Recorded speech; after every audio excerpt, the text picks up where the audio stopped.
Hello friend, स्वागत है आपका एनक्यू स्टडी यूट्यूब चैनल पर। आरआरबी टेक्नीशियन में जो 40 नंबर जनरल साइंस से प्रश्न आए हैं उससे रिलेटेड हम यह आपको एमसीक्यू प्रश्नों का संग्रह लेकर के आए हैं ताकि आपका 40 में एक भी प्रश्न नहीं छूटे। आइए एक एक महत्वपूर्ण प्रश्नों को देखते हैं। साइंस का जनरल साइंस का पहला सवाल है कि कोशिका में राइबोसोम की अनुपस्थिति में निम्न में से कौन सा कार्य संपादित नहीं होगा। तो कोशिका में अगर कोशिका के अंग है राइबोसोम, लाइसोसोम, माइटोकॉन्ड्रिया, ये सभी कोशिका के अंग है। इसमें से अगर कोशिका में राइबोसोम की अनुपस्थिति हो यानी वो अवेलेबल नहीं होगा तो फिर प्रोटीन का संश्लेषण नहीं हो पाएगा, क्योंकि राइबोसोम का जो मुख्य कार्य है वह है प्रोटीन का संश्लेषण करना। तो प्रोटीन का संश्लेषण नहीं हो पाएगा, याद रखेंगे। पहला का ऑप्शन नंबर सी सबसे सही जवाब है। अगले सवाल की ओर बढ़ते हैं कि यदि माइटोकॉन्ड्रिया काम करना बंद कर दे तो कोशिका में कौन सा कार्य नहीं हो पाएगा। माइटोकॉन्ड्रिया जो है वो कोशिका का ऊर्जा गृह यानी powerhouse of the cell के नाम से जाना जाता है, जिसका काम यह है कि वो भोजन का ऑक्सीकरण करके जो है ऊर्जा प्रदान करने का कार्य करता है।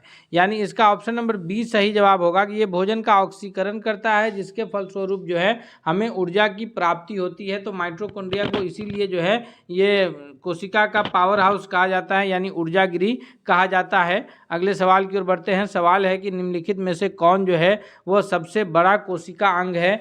तो जितने भी कोशिका अंग है, माइटोकॉन्ड्रिया हो या गोल्जी काय हो या फिर ये गुणसूत्र है, उसमें सबसे बड़ा जो है वो प्लास्टिड्स होता है। ऑप्शन नंबर सी सही जवाब होगा। प्लास्टिड्स जो है वो केवल पादप कोशिका में पाया जाता है, यानी किसी भी प्रकार के जंतु कोशिका में यह कोशिकांग नहीं पाया जाता है। प्लास्टिड है और फिर उसके बाद जो है ये क्या कहते हैं कि कोशिका भित्ति है, ये भी जो है पादप कोशिका में ही पाया जाता है। प्लास्टिड 3 प्रकार का होता है, एक क्लोरोप्लास्ट, क्रोमोप्लास्ट और ल्यूकोप्लास्ट। हम सभी जान रहे हैं ये 3 प्रकार के प्लास्टिड होते हैं जो कि केवल किसमें, यह केवल पादप कोशिकाओं में पाए जाते हैं। अगले सवाल की ओर बढ़ते हैं। सवाल है कि कौन सा कोशिकांग केवल पादप कोशिका में पाया जाता है। तो हम अभी आपको पिछले सवाल पर भी डिस्कस कर रहे थे, तो उसमें बताए हैं कि कोशिका भित्ति जो है केवल पादप कोशिका में पाया जाता है। प्लास्टिड को ही हिंदी में लवक कहते हैं। यह भी केवल कोशिका यह कोशिका भी केवल जो है पादप कोशिकाओं में पाया जाता है। और रिक्तिकाएं, यह भी केवल पादप कोशिकाओं में पाया जाता है। यानी इस प्रश्न का अगर सही उत्तर देखें तो ऑप्शन नंबर डी हो जाएगा कि ये सभी जो है केवल पादप कोशिकाओं में पाए जाने वाले कोशिका अंग है। दोस्तों, हम इसी प्रकार के ऐसे महत्वपूर्ण प्रश्न लाएंगे जो आपके परीक्षा की दृष्टि से बहुत लाभकारी होगा। इसलिए हम आपसे रिक्वेस्ट करते हैं कि यदि आप हमारे चैनल पर नए हैं तो प्लीज़ आप चैनल को सब्सक्राइब करते हुए बेल आइकन को दबा लीजिए, ताकि कोई भी अपडेट्स आएगा तो वो सबसे पहले आप तक पहुंचेगा। और अगर वीडियो पसंद आएगा तो दोस्तों के बीच भी शेयर कीजिएगा। सवाल है कि ल्यूकोप्लास्ट यानी जिसे हिंदी में अवर्णी लवक कहते हैं, यह मुख्यतः कहाँ पाए जाते हैं। तो ल्यूकोप्लास्ट जो है यह पौधे के जड़ों की कोशिकाओं में पाया जाता है, जिसको हम लोग ल्यूकोप्लास्ट कहते हैं। क्रोमोप्लास्ट जो है वो फूल और फलों में पाया जाता है। और क्लोरोप्लास्ट वो हम सभी जानते हैं कि वह पौधे के पत्तियों में पाया जाता है, जिसका काम है कि पौधे जो है प्रकाश संश्लेषण की क्रिया वो क्लोरोप्लास्ट उसमें मदद करने का काम करता है। अगले सवाल की ओर बढ़ते हैं। सवाल है कि कोशिका के आत्महत्या की थैली क्या कहलाता है, यानी suicidal bag of the cell. Suicidal bag of the cell, कोशिका की आत्महत्या की थैली कौन है। तो इसका सही जवाब हो जाएगा कि लाइसोसोम को जो है वह कोशिका के आत्महत्या की थैली कही जाती है। ऑप्शन नंबर ए सबसे सही जवाब हो जाएगा। किसको कहा जाता है, याद रखिएगा हमारे साथ, ताकि आपको किस परीक्षा में दिक्कत ना हो। लाइसोसोम को जो है आत्महत्या की थैली कहते हैं। अगला सवाल है कि निम्नलिखित में से किसने यह मूल अवधारणा प्रस्तुत की थी कि सभी जीव कोशिकाओं के बने होते हैं। तो ये जो अवधारणाएं दिया था, यानी इसमें से किन्होंने जो है यह बात अपना कहा था कि सभी जीव जो है वो कोशिका के बने होते हैं। तो ये अवधारणा स्लाइडेन महोदय और स्वान महोदय ने दिया था। यानी कि जो है कोशिका सिद्धांत देने का कार्य स्लाइडेन और स्वान ने किया है। तो दूसरा और चौथा जो है ये हो जाएगा सही उत्तर के रूप में जो जाना जाएगा कि स्लाइडेन महोदय भी है और टी स्वान भी है। तो कूट में अगर उत्तर देखें तो ऑप्शन नंबर डी सही जवाब हो जाएगा कि दूसरा और चौथा स्लाइडेन और स्वान महोदय ने जो है यह कोशिका की थ्योरी जो है दिया है। अगला सवाल है कि किसी वस्तु का ताप उसका किसका सूचक होता है, यानी वस्तु का ताप जो है वो किस बात के बारे में बताता है हम। तो इसका सही जवाब ये होगा 8वां नंबर प्रश्न का कि उसके अणु की औसत गतिज ऊर्जा कितनी है। यह उस वस्तु का ताप से हमें ये पता चलता है कि वस्तु जिस पदार्थ का बना है, जिस अणु का वह बना है, उसके अणु की औसत गतिज ऊर्जा कितनी है, इससे हमें वस्तु के ताप का पता चलता है। सवाल अगला है कि ऊष्मा एक प्रकार की ऊर्जा है जिसे कार्य में बदला जा सकता है, उसका प्रत्यक्ष प्रमाण सबसे पहले किसने दिया था। तो ऊष्मा एक प्रकार की ऊर्जा है, ऊष्मा को कार्य में बदला जा सकता है। तो इसका जो सबसे पहले प्रत्यक्ष प्रमाण जिस वैज्ञानिक महोदय ने प्रस्तुत किया था वह थे रमफोर्ड, यानी ऑप्शन नंबर बी इसका सबसे सही जवाब हो जाएगा। सवाल है कि एसआई सिस्टम में तापमान की इकाई कौन सी है। तो एसआई सिस्टम यानी सिस्टम इंटरनेशनल यानी माप तौल की जो अंतर्राष्ट्रीय पद्धति है, तो इसमें ताप मापने के लिए जो इस्तेमाल होता है वो केल्विन होता है। याद रखिएगा केल्विन होता है। ऑप्शन नंबर ए सही जवाब होगा। हालांकि अन्य ये मात्रक जो है यह केल्विन से बड़े ताप मापने के ही मात्रक हैं, जैसे डिग्री सेल्सियस है या डिग्री सेंटीग्रेड है या डिग्री फ़ारेनहाइट है। जैसे मनुष्य का जो अक्सर हम लोग तापमान जो अपने शरीर का मापते हैं तो कहते हैं 98, 99 डिग्री, 100, 104, तो ये फ़ारेनहाइट में होता है। तो हम लोग ये समझते हैं कि वो फ़ारेनहाइट में, अगर 100 डिग्री पे रहे तो पानी की तरह इंसान उबल जाएगा फीवर में, तो वो फ़ारेनहाइट में हमारा थर्मामीटर बना होता है। ये सभी ताप मापने के ही इकाई हैं, लेकिन जो एसआई पद्धति ने जिसको मेन स्टैंडर्ड मात्रक माना है वह केल्विन को माना है। जैसे किलोग्राम को स्टैंडर्ड माना गया है द्रव्यमान मापने के लिए, लेकिन हम लोग क्विंटल और टन में भी वजन, मिलियन टन में भी वजन करते हैं। तो ये सब बड़े मात्रक हैं। एसआई मात्रक क्या है, केल्विन है। अगला सवाल है कि इनमें से कौन ऊष्मा का मात्रक नहीं है। जी, ऊष्मा मापने के लिए किसका इस्तेमाल नहीं होता है। तो ऊष्मा को कैलोरी में भी मापा जाता है, ऊष्मा को डिग्री से ये किलो कैलोरी में भी मापते हैं, ऊष्मा को जूल में भी मापते हैं, लेकिन नहीं मापते हैं वह है डिग्री सेल्सियस। डिग्री सेल्सियस में हम लोग केवल तापमान को मापते हैं। तो 11वां का ऑप्शन नंबर डी सही जवाब होगा। सवाल अगला है कि 1 किलो कैलोरी ऊष्मा का मान कितना होगा। जी हाँ दोस्तों, 12वां नंबर प्रश्न का सही जवाब क्या होगा। दोस्तों आप अगर हमसे पहले प्रश्नों का जवाब कर पा रहे हैं तो आप वो भी कमेंट करके बता सकते हैं। आपका जवाब भी हमें ये जानकारी देगा कि आपकी तैयारी किस लेवल की है, तो अगला सेट लाने में हमें आसानी मिलेगा। सवाल इसका 12वां का सही जवाब के रूप में जो उत्तर जाना जाएगा ऑप्शन नंबर सी के 4.2 × 10⁻³ जूल जो है 1 किलो कैलोरी ऊष्मा का मान होता है। अगले सवाल की ओर चलते हैं। सवाल है कि ध्वनि तरंग की प्रवृत्ति कैसी होती है। तो ध्वनि जो हम लोग सुनते हैं, इसकी जो तरंग है इसकी प्रवृत्ति है वह अनुदैर्ध्य तरंग होती है, यानी ऑप्शन नंबर बी। 13वां नंबर प्रश्न के लिए सही जवाब क्या हो जाएगा, ऑप्शन नंबर बी है कि अनुदैर्ध्य तरंग की ध्वनि होती है। अगला है कि अवश्रव्य तरंगों की आवृत्ति क्या होती है। तरंग दो प्रकार का होता है। तरंग को जो ये है तरंग मापते हैं हम लोग हर्ट्ज में, उसकी तरंग दैर्ध्य की जो इकाई, तरंग दैर्ध्य की जो ये है तरंग का आवृत्ति का जो इकाई है वो हर्ट्ज है, और तरंग की आवृत्ति को हर्ट्ज में हम लोग मापते हैं। तो इसमें पूछा ये जा रहा है कि अवश्रव्य तरंगों की आवृत्ति क्या होती है। तो इसकी आवृत्ति जो है वो श्रव्य जो है हम लोग जो कान से सुन सकते हैं मनुष्य, वह 20 हर्ट्ज से 20,000 हर्ट्ज यानी 20 किलो हर्ट्ज भी हम लोग कह सकते हैं। तो 20,000 हर्ट्ज तक के बीच की ध्वनि को मनुष्य का कान सुन सकता है, और 20,000 से कम हर्ट्ज, 20,000 हर्ट्ज से कम की जो ध्वनि होगी वो अश्रव्य होगी, और 20,000 हर्ट्ज से ज़्यादा की जो ध्वनि होगी वह प्राश्रव्य ध्वनि होगी। वह क्या होगी, प्राश्रव्य ध्वनि। याद रखिएगा 3 तरह का श्रव्य ध्वनि जो 20 हर्ट्ज से 20,000 हर्ट्ज है, अश्रव्य जो 20 हर्ट्ज से कम है, और प्राश्रव्य जो 20,000 हर्ट्ज से ज़्यादा फ्रीक्वेंसी यानी ज़्यादा आवृत्ति की जो ध्वनि होगी उसको भी मनुष्य का कान नहीं सुन पाता है। अगला सवाल है कि ध्वनि का तत्व यानी पिच उसके किस बात पर निर्भर करता है। तो ध्वनि का जो पिच है, तत्व है, वह उसके आवृत्ति पर डिपेंड करता है, यानी ऑप्शन नंबर ए सही जवाब होगा। और महिलाओं का पिच ज़्यादा होता है, इसलिए महिला की आवाज़ सुरीली होती है, और पुरुषों का पिच जो है उसके बनिस्बत थोड़ा कम होता है, इसलिए पुरुष की आवाज़ जो है वह उतने सुरीला नहीं होता जितना महिला की आवाज़ सुरीली होती है। अगला सवाल है कि तरंग का वेग, आवृत्ति तथा तरंग दैर्घ्य के साथ क्या संबंध है।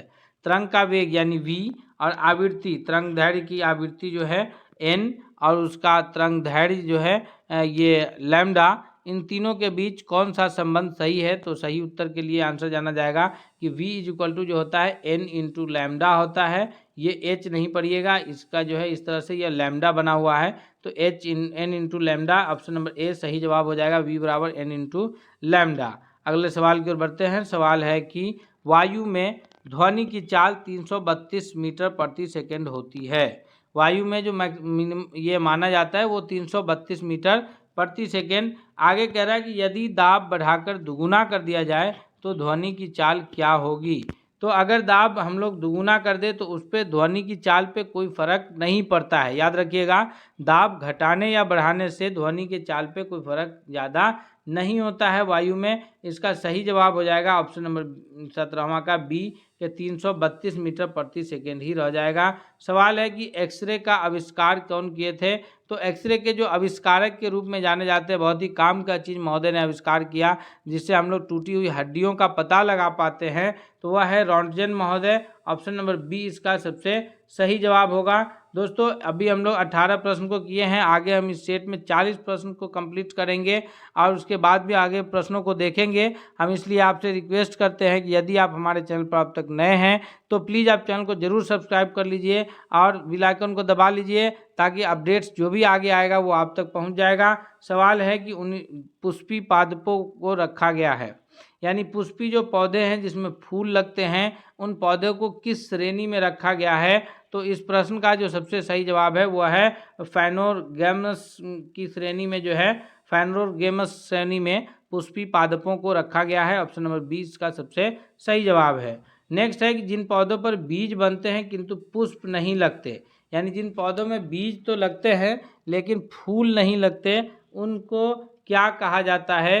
तो वैसे पौधों को जिसमें बीज लगते हैं फूल नहीं लगते हैं अनावृत बीजी, अनावृत बीजी पौधे के नाम से जाना जाता है। ऑप्शन नंबर इसका बी सबसे सही जवाब हो जाएगा। सवाल है कि जीवाणु को पौधा माना गया है क्यों। तो जीवाणु को जो पौधा माना गया है, जो बैक्टीरिया है उसको एक पौधे का रूप में माना जाता है। यह इसलिए माना जाता है क्योंकि बैक्टीरिया 21वां का जो सही जवाब होगा वह ये कि बैक्टीरिया से जो है इसमें कठोर कोशिका भित्ति होती है और कोशिका भित्ति केवल पादप कोशिकाओं में होती है, इसीलिए बैक्टीरिया को जो है जीवाणुओं को माना जाता है पादप के रूप में। सवाल है कि भोजन की विषाक्तता उत्पन्न होती है, यानी फूड पॉइजनिंग जो है यह कैसे उत्पन्न होती है। तो इस 22वां नंबर प्रश्न का जो सबसे सही जवाब के रूप में उत्तर जाना जाएगा वह है कैलोस्ट्रीडियम बेटुलिनम के द्वारा, यानी ऑप्शन नंबर बी इसका सबसे सही जवाब हो जाएगा। नेक्स्ट है कि वाष्पोत्सर्जन मापी यंत्र कौन सा है।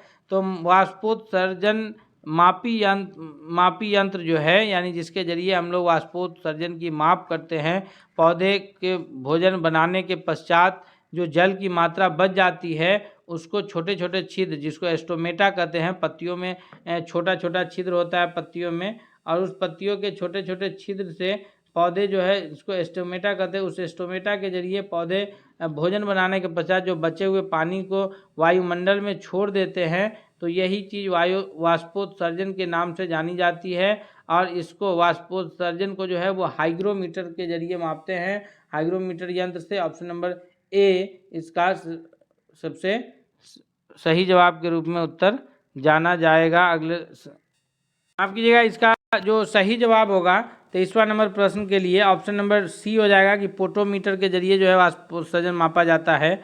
सवाल है कि वह दशा जिसमें वाष्पोत्सर्जन अधिक तेजी से होता है वह कौन सी दशा है। तो इससे 24वां नंबर प्रश्न का जो सबसे सही जवाब होगा वह है ऑप्शन नंबर बी के निम्न नमी व उच्च तापमान। ऑप्शन नंबर सी इसका सबसे सही जवाब हो जाएगा। नेक्स्ट सवाल है कि कैप्सूल्स का जो आवरण है वह किसका बना होता है। तो 25वां नंबर प्रश्न का जो सबसे सही जवाब होगा कि कैप्सूल का जो आवरण बना रहता है वह स्टार्च का बना रहता है, यानी ऑप्शन नंबर इसका डी सबसे करेक्ट आंसर के रूप में उत्तर जाना जाए।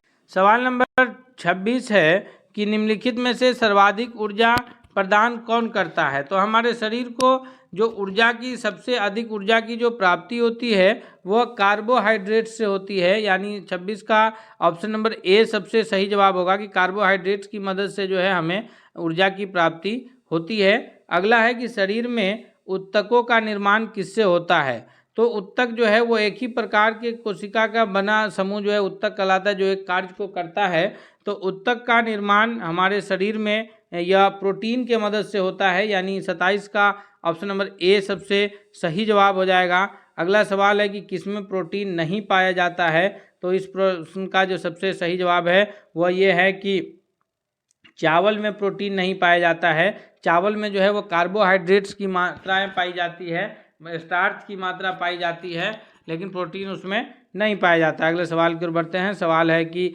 किस अधातु में धातुई चमक पाई जाती है? तो अधातु होते हुए भी धातुई चमक जो पाई जाती है यह एक एक्सेप्शनल केस है, यानी वह अधातु है कौन सा? तो वह है ग्रेफाइट और आयोडीन। ऑप्शन नंबर सी सही जवाब हो जाएगा कि ये दोनों अधातु है, लेकिन ये इसमें धातुई चमक पाई जाती है। हालांकि ग्रेफाइट जो है वो विद्युत का सुचालक भी है, जो कि अधातु विद्युत का सुचालक होता नहीं है।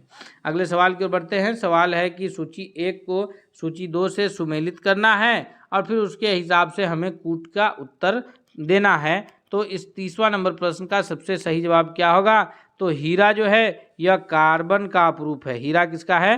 कार्बन का अपरूप है। संगमरमर किसका है? तो इसके लिए सही जवाब क्या होगा? 30वां का संगमरमर यह हो जाएगा कैल्शियम। और रेत बालू जो है ये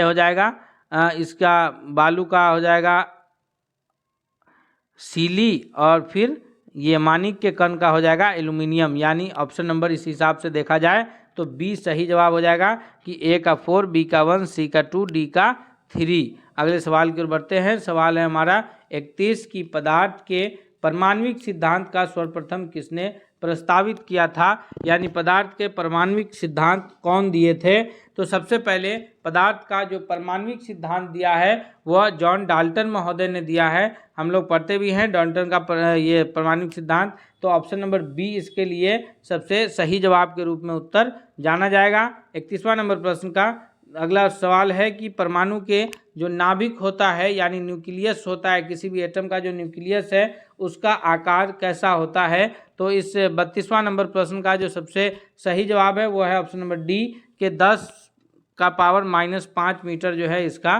परमाणु के नाभिक का आकार होता है। सवाल है कि इनमें से कौन एक अस्थायी कण है? तो इस 33वां नंबर प्रश्न का जो सबसे सही जवाब होगा दोस्तों कि जो अस्थायी कण है, यानी जो वो है न्यूट्रॉन। चूँकि एक ये में परमाणु में इलेक्ट्रॉन और प्रोटॉन की संख्या बराबर रहती है। अभिक्रिया के दौरान जब आयनिक बंधन बनता है तो वहाँ थोड़ा सा इलेक्ट्रॉन का जो है ये ट्रांसफ़र होता है एक परमाणु से दूसरे परमाणु में, लेकिन वहाँ अस्थायी कण है। अस्थायी कण जो है वो न्यूट्रॉन है। ऑप्शन नंबर सी इसका सबसे सही जवाब के रूप में उत्तर जाना। सवाल 34 है कि निम्नलिखित में से कौन एक किसी तत्व के परमाणु क्रमांक को सही निर्धारित करता है? तो इसका जो सबसे सही जवाब हो जाएगा वो ये है कि जो तत्व का सही परमाणु क्रमांक को निर्धारित करने का कार्य करेगा वह प्रोटॉन की संख्या करेगी। हालांकि परमाणु जो एक शुद्ध जो परमाणु होता है वो वैद्युत रूप से उदासीन होता है, उसमें इलेक्ट्रॉन और प्रोटॉन की संख्याएं बराबर होती है। तो हम इलेक्ट्रॉन की संख्या को इसलिए परमाणु संख्या नहीं कह सकते हैं क्योंकि इलेक्ट्रॉन जो है अभिक्रिया के दौरान या तो इलेक्ट्रॉन का एक एटम से दूसरे एटम में ये ट्रांसफ़र हो जाता है। एक एटम जो है डोनेट कर देता है, दूसरा एक्सेप्ट कर लेता है। तो इस प्रकार से जो है इलेक्ट्रॉन किसी एटम में कम या ज़्यादा हो सकता है अगर वो एटम आयनिक रूप से अगर एक मॉलिक्यूल्स बना हुआ है तो फिर इसलिए जो है, लेकिन प्रोटॉन नाभिक में उसके न्यूक्लियस में स्थिर रहता है, तो प्रोटॉन की संख्या को जो है परमाणु संख्या के रूप में माना जाता है। अगला सवाल है कि एक इलेक्ट्रॉन पर कितना आवेश रहता है? तो इलेक्ट्रॉन पर जो मैक्सिमम आवेश रहता है वह 1 - 1.6 × 10⁻⁻19 कूलम। ऑप्शन नंबर ए 35 का ऑप्शन नंबर ए सही जवाब हो जाएगा।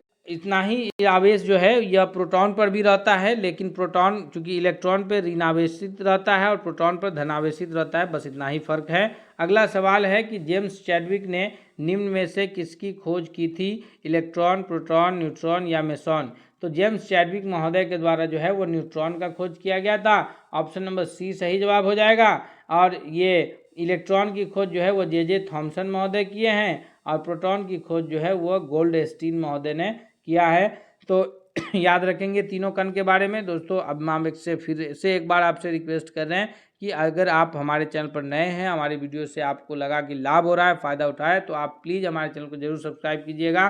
सवाल अगला है कि इलेक्ट्रॉन के तरंग प्रकृति की खोज किसने की थी?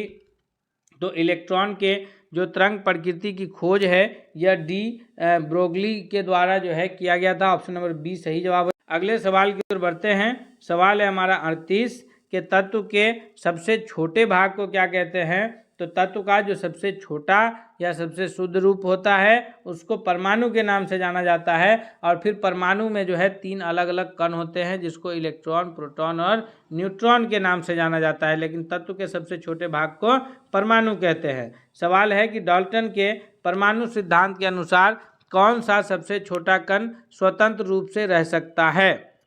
तो डाल्टन के परमाणु सिद्धांत के अनुसार जो सबसे छोटा कण स्वतंत्र रूप से रह सकता है वह है परमाणु। ये ऑप्शन नंबर बी के परमाणु जो है वो सबसे छोटा कण है जो स्वतंत्र रूप से रह सकता है। अगला सवाल है कि द्रव्यमान संख्या किसका योग है? तो द्रव्यमान संख्या जो है 40वां नंबर प्रश्न का जो सही जवाब हो जाएगा कि द्रव्यमान संख्या जो है वो प्रोटॉन की संख्या और न्यूट्रॉन की संख्या का योग है। इलेक्ट्रॉन का जो द्रव्यमान माना जाता है वो लगभग निग्लिजिबल होता है, इसलिए जो है इलेक्ट्रॉन के द्रव्यमान को कंसीडर नहीं किया जाता है। दोस्तों इस सेट में हम लोग 40 महत्वपूर्ण प्रश्न अभी कवर किए हैं जो कि आने वाले परीक्षा की दृष्टि से बहुत लाभकारी साबित होने वाला है। इसलिए आपसे रिक्वेस्ट है कि अगर आप हमारे चैनल पर नए हैं तो सब्सक्राइब जरूर कर लीजिए, और अगर आपको वीडियो पसंद आया तो आप इसे दोस्तों के बीच शेयर कीजिए, और वीडियो को लाइक करना तो बिल्कुल नहीं भूलिए, और कमेंट करके बताइए भी। मिलते हैं अगले सेट के साथ, तब तक के लिए बहुत बहुत धन्यवाद।